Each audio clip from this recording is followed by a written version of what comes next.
Bonjour les CP, aujourd'hui une petite séance de mathématiques, donc la dernière séance du module 14.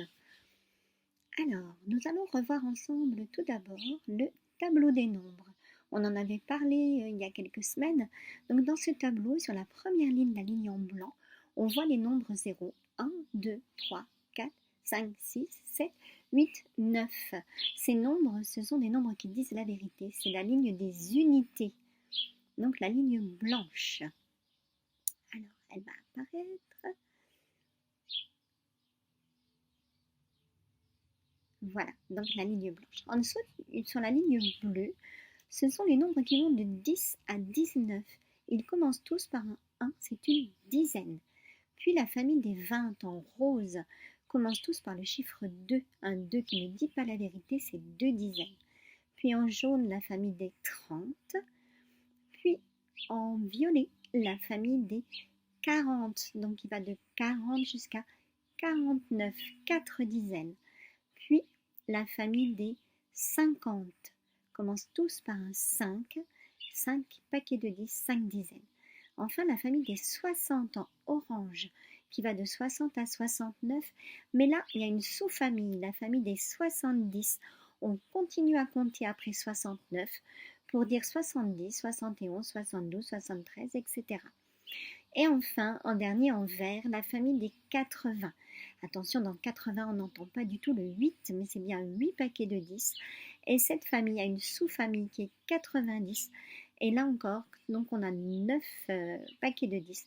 Et on dit 90, 91, 92, 93, etc. Dans cette colonne ici, tu vois que tous les nombres se terminent par un 2, 2 unités. Donc c'est la colonne qui se termine par un 2. Dans celle-ci, ils se terminent tous par un 5, 5 unités. Et tu vois que si tu regardes le premier chiffre, on passe de aucun chiffre à 1, 2, 3, 4, 5, 6, 7, 8, 9. À chaque fois, on ajoute une dizaine. Là encore, dans cette colonne où les nombres se terminent par 8, on augmente d'une dizaine en descendant à chaque fois d'une case. Donc, on va se servir de ce tableau des nombres pour faire un petit jeu, un jeu de chasse au trésor. Donc les trésors sont cachés derrière les petites portes jaunes. Il va falloir que tu trouves et que tu écrives sur ton ardoise le nombre qui se cache derrière cette porte. Alors, regardons donc la première porte ici. Tu vois que ce nombre est compris entre 15 avant, 17 après, 6 au-dessus, 26 en dessous. Appuie sur le bouton pause et écris sur ton ardoise le nombre qui est caché derrière cette porte. Oui, c'est le nombre 16 qui est bien entre 15 et 17 et entre 6 et 26 en vertical. Voyons maintenant derrière cette porte-ci, quel est le nombre qui se cache? Tu peux appuyer sur le bouton pause.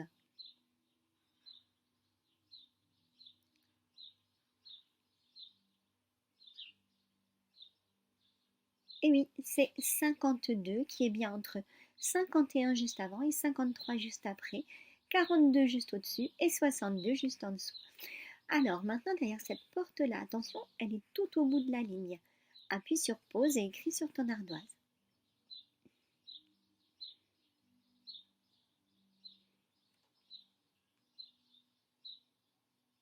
Tu as trouvé le nombre 49, oui, il est juste après 48 et entre 39 et 59 en vertical.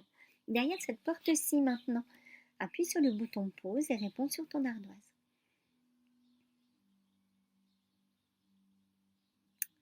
Alors, est-ce que tu as trouvé?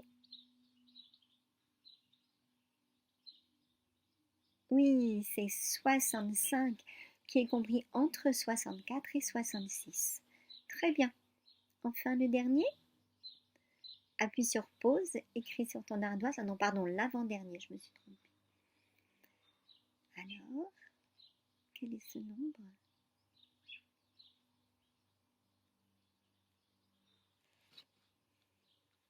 Oui, c'est 88. Même si tu ne sais pas le dire, tu peux facilement l'écrire en prenant le modèle du nombre d'avant et du nombre d'après. Ils commencent tous par un 8 paquets de 10.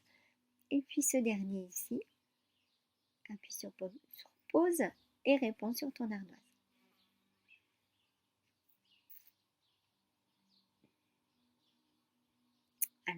c'est 34.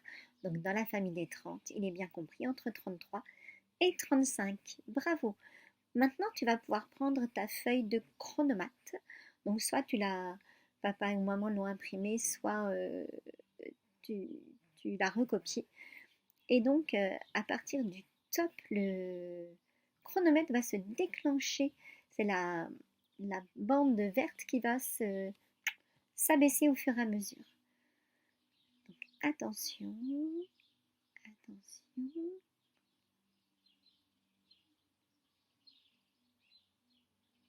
Alors, tu feras bien attention parce qu'il y a des plus et il y a des moins. Fais attention. Allez, c'est parti.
Et voilà, c'est terminé.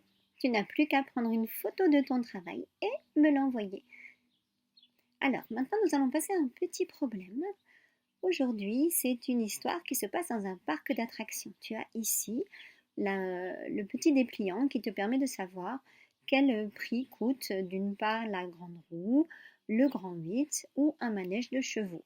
Et puis tu as les tarifs pour les enfants dans la première colonne et les adultes dans la deuxième colonne.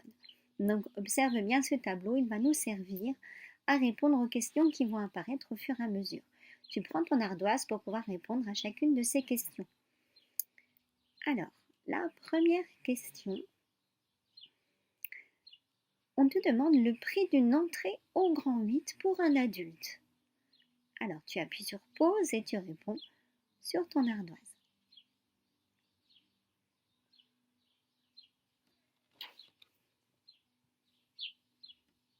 Donc, on te demande le grand 8. Alors, on va s'occuper de la ligne où on voit le grand 8. On te parle d'un adulte, donc tu vas te préoccuper de la colonne où il y a un adulte. Et la case où les deux se croisent, c'est bien 5 € Le prix d'une entrée au Grand 8 pour un adulte est donc de 5 euros. Si tu as répondu 5, c'est très bien. Deuxième question. On te demande le prix d'une entrée à la grande roue pour un enfant. Appuie sur pause et réponds sur ton ardoise. On va s'occuper de la ligne grande roue et de la colonne enfant. La case où les deux se croisent, c'est 6 euros. Donc le prix d'une entrée à la grande roue pour un enfant est 6 euros. Si tu as répondu 6 sur ton ardoise, c'est tout bon. Tu peux effacer. Troisième question. On te demande quelle attraction coûte 7 euros pour un adulte. Appuie sur pause et réponds sur ton ardoise. Tu prends donc la colonne adulte, tu vas chercher 7 euros et tu trouves la ligne de la grande roue. C'est donc la grande roue qui coûte 7 euros pour un adulte.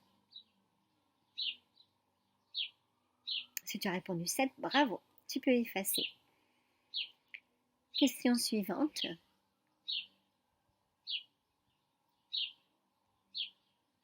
Quel est le prix pour une famille? Cette famille, c'est le papa, la maman et un enfant. Pour une entrée à la grande roue. Appuie sur pause et réponds sur ton ardoise.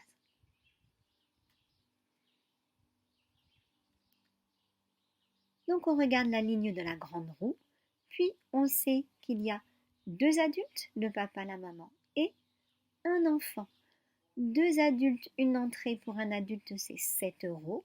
Donc puisqu'il y a 2 adultes c'est 7 plus 7 et un enfant, donc plus 6. 7 plus 7, tu sais ce que c'est un double. Donc tu connais le résultat c'est 14 et 14 plus 6 est égal à 20. Donc le prix pour une famille est de 20 euros. Bravo si tu as répondu 20. Tu peux effacer. Passons maintenant à quelques questions de mesure. Alors, selon toi, un éléphant d'Afrique, est-ce que ça se pèse en grammes? La réponse A. En mètres? La réponse B. Ou bien en kilogrammes? Pardon, la réponse C. Appuie sur pause et réponds sur ton ardoise.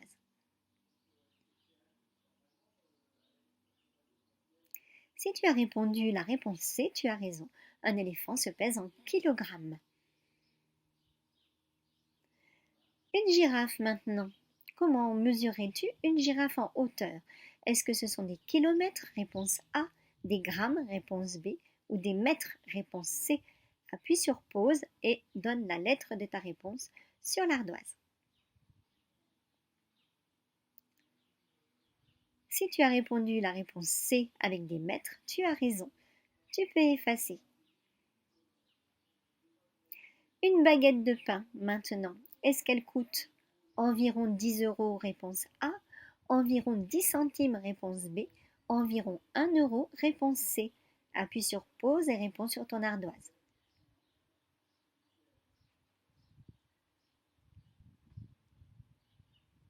Si tu as répondu la réponse C, environ 1 euro, tu as raison. Bravo. Maintenant, tu te retrouves avec ce petit document donc, que tu as dû imprimer où il va falloir découper toutes les images et ensuite les coller en remettant ensemble ce qui va ensemble.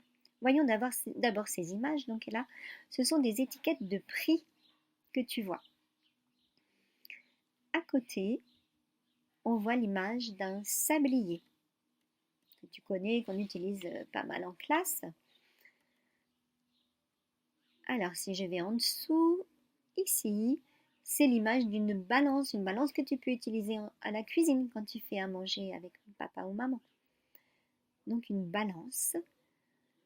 Et juste à côté, tu as l'image de ce qu'on appelle un GPS qui sert à se diriger quand on est dans la voiture, sûrement dans la voiture de papa ou maman, donc pour savoir quel itinéraire prendre quand on va quelque part. Voilà le GPS. En dessous, on a l'image d'un réveil qui sert à se réveiller tous les matins pour venir à l'école. À côté, tu as l'image d'un morceau de route. C'est un morceau de route qui a été découpé. Voilà. En dessous, tu as encore une image de balance, mais une autre forme de balance que celle de tout à l'heure. Et à côté, on a l'image d'une caisse enregistreuse. Donc une caisse que tu peux trouver quand tu vas au supermarché. Ensuite, dans cette colonne-là, tu as le mot euro avec le symbole de l'euro juste en dessous. En dessous, tu as le mot kilogramme avec les lettres KG qui représentent kilogramme en abrégé. En dessous, tu as le mot kilomètre avec KM, les lettres qui représentent kilomètre. Et enfin, tu as le mot durée avec un H qui représente le mot heure en fait. Voilà. Donc, tu peux appuyer sur pause pour découper toutes tes petites images. Et maintenant, donc, il va falloir les ranger ensemble. Alors, ce que je te propose de faire, c'est de prendre chaque étiquette où il y a un mot dessus. Alors, tu les ranges dans l'ordre que tu veux, mais tu les mets l'une au-dessus de l'autre. Maintenant, tu appuies sur pause et tu ranges tes étiquettes à côté de chacune de celles-là.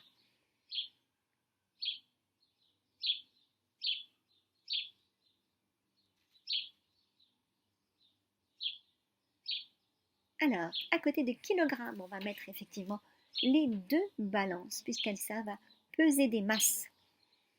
À côté de kilomètres, le GPS qui te donne l'itinéraire et la route qui te permet d'avancer. Donc ça se mesure en kilomètres. En euros, oui, les étiquettes et aussi la caisse enregistreuse quand on passe à la caisse au supermarché. Et à côté de la durée, le réveil. Et puis le sablier qui sert à mesurer la durée, le temps qui passe. Très bien. Maintenant, tu peux appuyer sur pause et aller regarder cette vidéo qui va te permettre de réviser comment lire l'heure sur une horloge.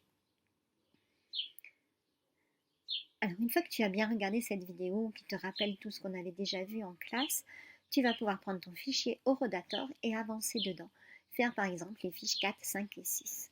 Si tu es bien avancé, tu peux aussi démarrer la 7 et la 8 qui te permettent d'écrire les heures avec les demi. Voilà. Et bien c'est fini pour aujourd'hui. À bientôt.